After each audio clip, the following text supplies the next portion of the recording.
tuliskanlah kepada malaikat jemaat di Efesus, inilah firman dari Dia yang memegang ketujuh bintang itu di tangan kanannya dan berjalan di antara ketujuh kaki yang emas itu.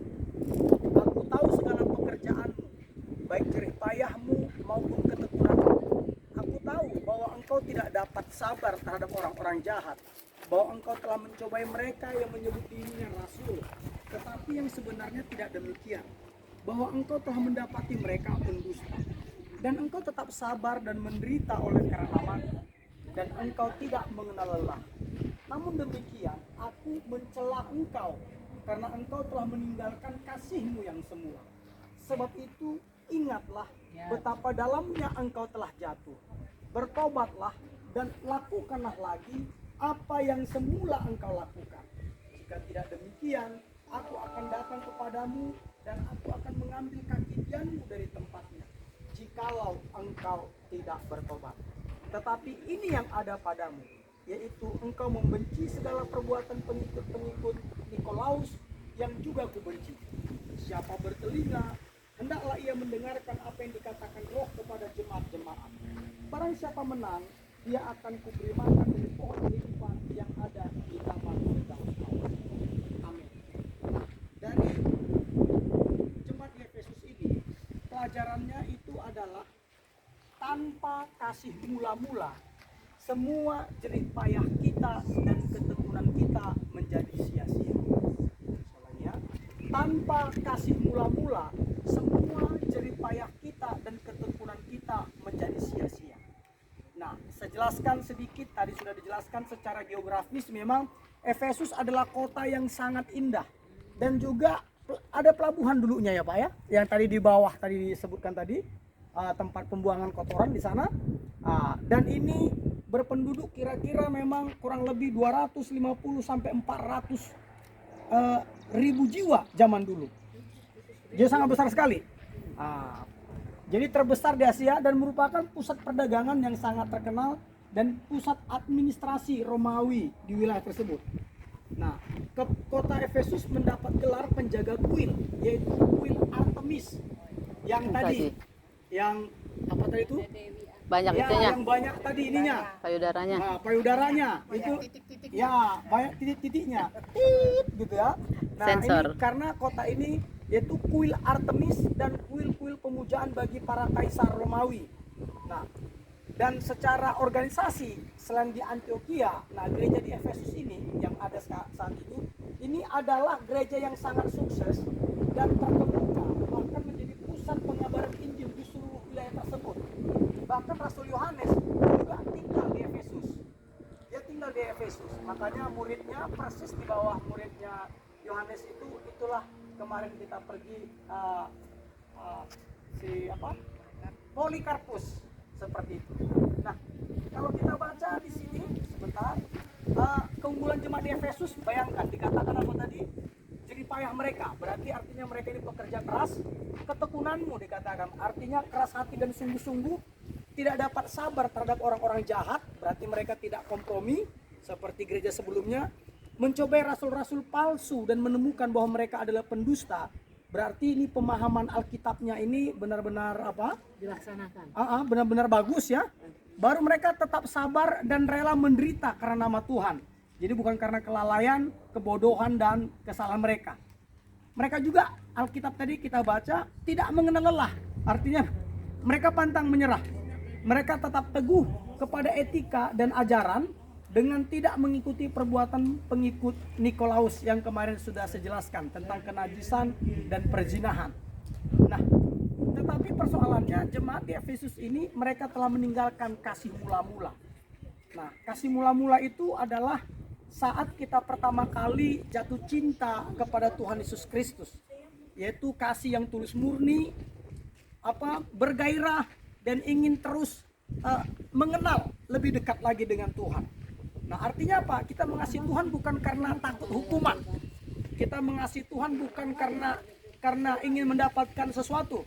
Kita mengasihi Tuhan bukan untuk mendapatkan imbalan, tapi memang karena cinta.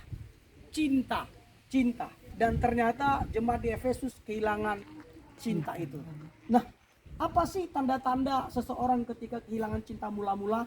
Sini saya catat ada 3. Yang pertama, indikator apabila kita, ini menjadi alat ukur bagi kita, apabila kita sudah mulai meninggalkan kasih mula-mula, yaitu apabila pelayanan demi pelayanan yang kita lakukan menjadi nilai tambah bagi kita. Nah, ini udah meninggalkan kasih mula-mula nih. Kita udah menjadi nilai tambah. Artinya, oh aku udah kesana nih pelayanannya, oh aku udah gini nih. Nah, kalau sudah pelayanan menjadi nilai tambah, berarti kita sudah meninggalkan kasih mula-mula. Ini saya katakan, itu nanti bisa dibaca nanti di dalam Lukas 17 ayat 10. Kita harus seperti Yesus katakan, apabila engkau telah selesai mengerjakan segala sesuatu, hendaklah engkau berkata, kami ini hanyalah hamba-hamba yang tak berguna. Kami hanya melakukan apa yang harus kami lakukan. Jadi pesannya adalah kita tidak boleh pelayanan kita ini menambah nilai bagi kita. Tidak boleh. Pelayanan kita lakukan karena kita adalah hamba, Yesus Kristus adalah Tuhan kita. Itu yang pertama, tanda-tanda meninggalkan kasih mula-mula, jadi indikator kita. Yang kedua adalah apabila fokus dan energi kita ditujukan dan dihabiskan untuk membuat dan memastikan bahwa program pelayanan kita ini tetap eksis dan berkembang. Nah, nanti salah satu ada satu gereja nanti Tuhan tegur, engkau kelihatan hidup padahal engkau mati. Jadi dilihat orang bagus sekali. Karena apa? Tata lampunya, cara penerima tamunya dan sebagainya. Kalau sudah itu menjadi fokus, pokoknya semua diatur lah. Nah, kalau fokus dan energi kita tujukan dan kita habiskan untuk membuat dan memastikan bagaimana supaya program-program pelayanan kita tetap eksis dan berkembang. Nah, sesungguhnya kita sedang menjauh dari kasih mula-mula. Itu tertulis nanti ayatnya itu di Efesus 3 ayat 10 sampai 15a, 1 Korintus 3 ayat 6 sampai 7. Jadi tidak boleh. Baru yang ketiga apa? Tanda-tanda meninggalkan kasih mula-mula. Apabila kita sudah mulai mengutamakan pengembangan diri kita supaya lebih maksimal lagi dalam pelayanan daripada mengembangkan hubungan pribadi kita dengan Tuhan. Nah, ini udah tanda-tandanya supaya kita jam terbang kita bertambah, jadwal kita lebih banyak dan lain sebagainya. Akhirnya kita kembangkan talenta kita. Yang menyanyi jadi bagus sekali suaranya, teknik nyanyinya sudah makin bagus, yang berkhotbah makin tahu dia tekniknya. Dan kalau itu fokus kita, kembali lagi kita sudah meninggalkan kasih mula-mula. Karena yang harus kita kembangkan itu adalah hubungan pribadi kita dengan Tuhan. Dan hubungan pribadi kita dengan Tuhan ini, kembali lagi saya jelaskan, ini bukan sebagai alat untuk mengukur kerohanian seseorang. Kadang-kala kan kita begitu kan, ketika kita puasa, seseorang yang tidak puasa, gimana sih kamu? Gini aja kamu susah. Puasa aja susah. Nah, itu tidak boleh. Jadi kerohanian kita itu bukanlah untuk mengukur kerohanian seseorang. Kerohanian kita adalah untuk keefektifan kita melayani sesama. Kedewasaan rohani itu adalah untuk kita lebih efektif lagi melayani sesama. Dan saya bersyukur kita ada 12 orang di sini, semuanya punya mental seperti itu. Artinya apa? Punya mental, yaitu kedewasaan rohaninya bukan dikenakan kepada orang. Artinya bukan seperti Saul, jubah zirahnya dikenakannya kepada Daud.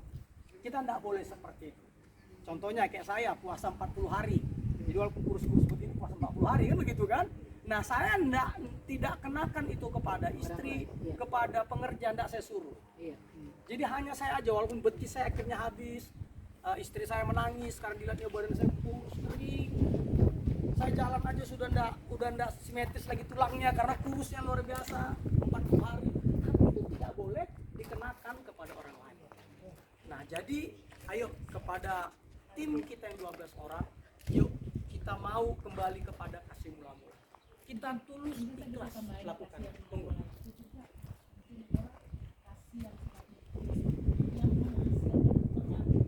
Yes. Amen. Itu kasih yang namanya itu adalah kasih yang tulus dan menghasilkan Pengabdian. akan mengabdi kepada orang yang kasih. Yes. Itu otomatis terjadi. Yes, amin. Jadi menghasilkan pengabdian yang ikhlas ya. Itulah kasih mula-mula. Oke, itu aja. Ada lagi yang lain? Baik, kita jalan. Oke, kita doa dulu. Kalau gitu doa. Kemarin yang berdoa adalah Ibu Mega, sekarang adiknya. Oh ya, Adiknya dulu. Ibu Lydia. Monggo. Saya waktu itu enggak minum saya Bu. Iya, makanya saya kurus sekali kan. 40 hari nggak Tapi setiap malam Tapi makan. Malam makan. Oh iya. Iya, tapi habis badan saya. Ayo, mari kita satu dalam doa. Bapa di surga, Bapa yang kami kasihi, yang kami sembah, Tuhan, kami mengucap syukur ya Tuhan untuk sampai dengan saat ini Tuhan masih menyertai kami, beri kami sukacita damai sejahtera ya Tuhan. Amin. Kami telah belajar ya Tuhan bagaimana kami kembali kepada kasih mula-mula ya Amin, Tuhan. Bapak. Kami mau ya Tuhan menjalankan ini ya Tuhan, Yes. atas pimpinan dari Tuhan. Amin. Terima kasih ya Tuhan, Tuhan berkati Pak Tommy ya Tuhan membawakannya Tuhan. Amin. Dan berkati ya Tuhan. Hanya di dalam nama Tuhan Yesus kami melanjutkan perjalanan kami ya Tuhan. Dalam Yesus kami berdoa. Haleluya. Amin. Amin. Jadi foto semua, masuk dulu Pak. Oh iya, Biar foto. dipoto. Enggak, ini udah ya. Ini